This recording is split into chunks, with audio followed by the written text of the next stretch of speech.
Our children's children be taking care of us when we are old. And rocking back and forth in the chair in a nursing home, overlooking the sea and remembering how we sailed through this world filled with wonder. Either here in New York City or back home in Horndine, which is in the UK, everybody.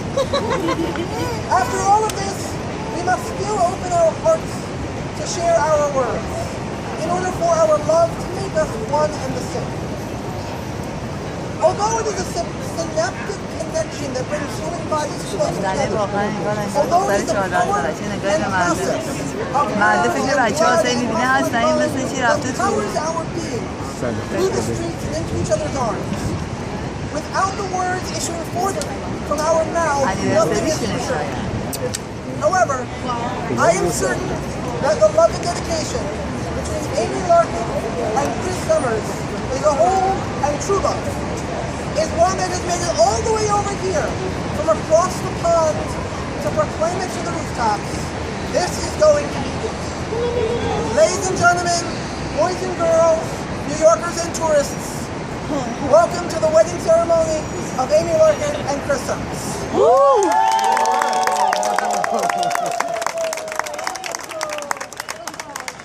My name is Matt Levy, and I am for hire. We are here today in the Highline to celebrate the love and dedication of Amy and Chris. In order to bring this darling couple into a state of wedded matrimonial bliss, I want to share the story of their coupleship and courtship. It's a magical story full of thunder and excitement. It takes place 6 years ago, in a long away, far-off land, where people stick their little finger out while holding teacups. And everybody drives on the wrong side of the road. 6 wonderful years ago, Amy here, she went radiator shopping. How perfectly English! How wonderfully proper. Who goes radiator shopping? Here in the States, we order everything through Amazon.com. But Amy, lucky you went radiator shopping in a shop in Portsmouth called City Place. And Chris, you were the guy who served her. And so, I imagine, and I hope, that Chris, you went and asked Amy for her number.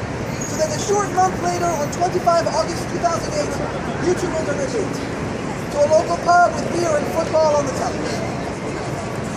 He was more interested in the football. That's what said it out loud. As you two were talking, you scratched your heads and tried to figure out why, even though you grew up in the same small village and went to the same small school, you never heard of each other. Then you figured it out using the 4-year difference that Amy, you were entering school and you, Chris, were leaving it. Okay? All the way around? All the way around? You were leaving and you were entering? Thank goodness for broken radiators, or you two would have never crossed paths. So even though your first date was a little quiet in the pub with foot in the background, you two agreed to a second date. The second went smashing, as you Brits like to say. And it's possible that the setting helped, the setting being a beer festival. So imagine it, everybody, please. Here's Amy and Chris, post-beer festival, all boozy and happy, and Chris, you're walking Amy all the way home. Once you two get there, you realize it'd be an even farther walk home for the poor local Chris. So Amy, you graciously let Chris spend the night on your mom's settee. How English does it get me? Both the part about the mom and the part about the settee.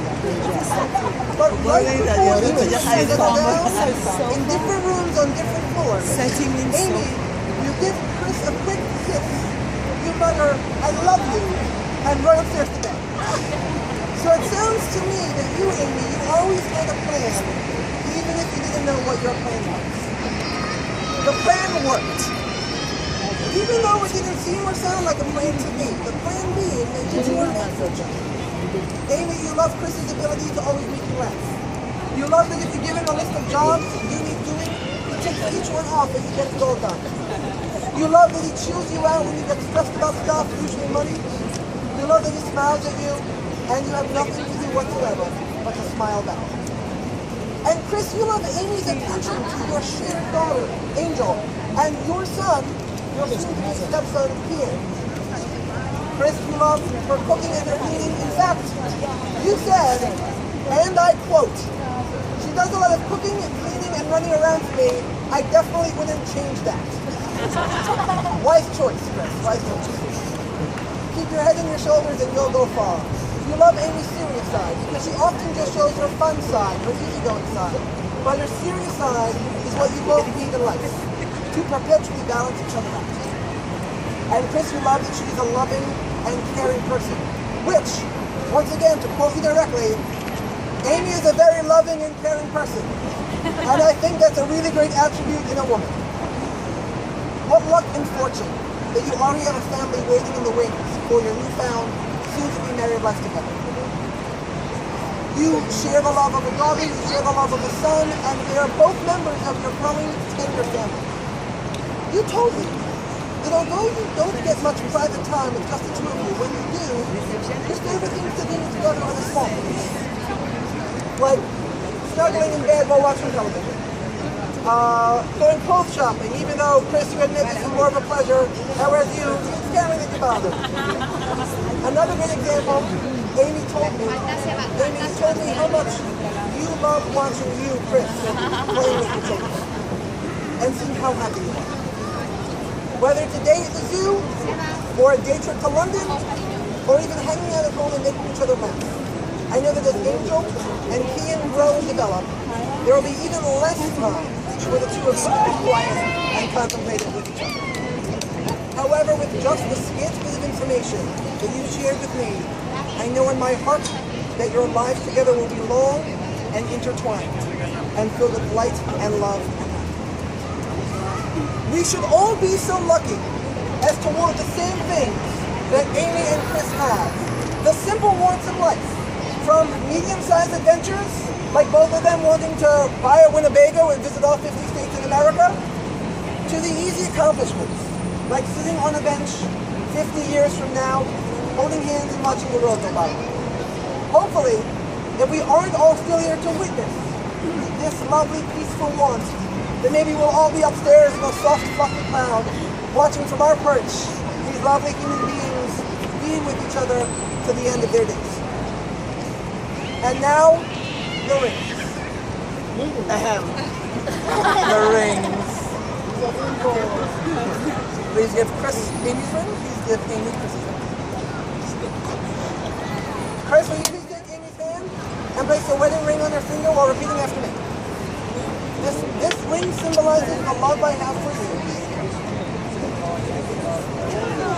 As I place it on your finger, I give you all that I am and ever hope to be.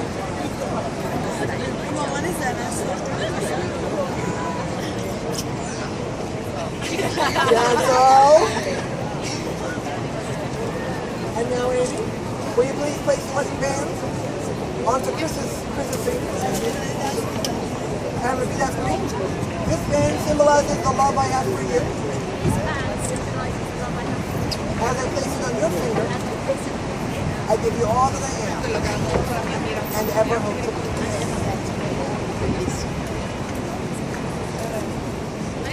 Love freely given has no giver and no receiver. You are each the giver and each the receiver. Your giving and receiving of wedding rings and bands is indicative of an unbreakable vow. It is a symbol of the unbroken circle of your love, so that wherever you go, you may always return to your shared life together. May you always remember the promise you keep in your hearts to each other.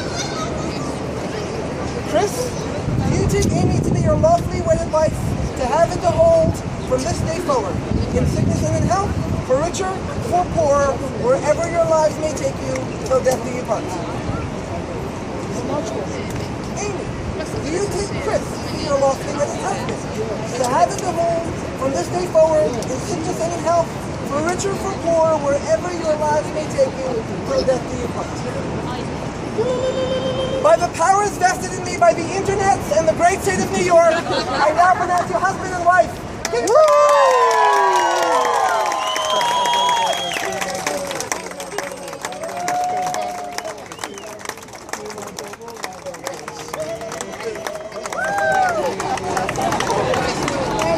I love you.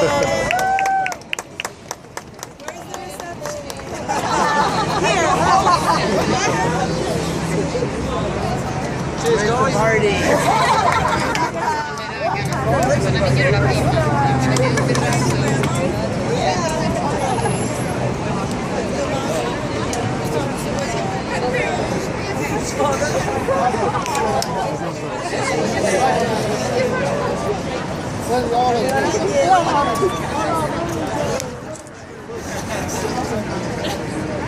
I've done so well, give me a prize. I've lasted this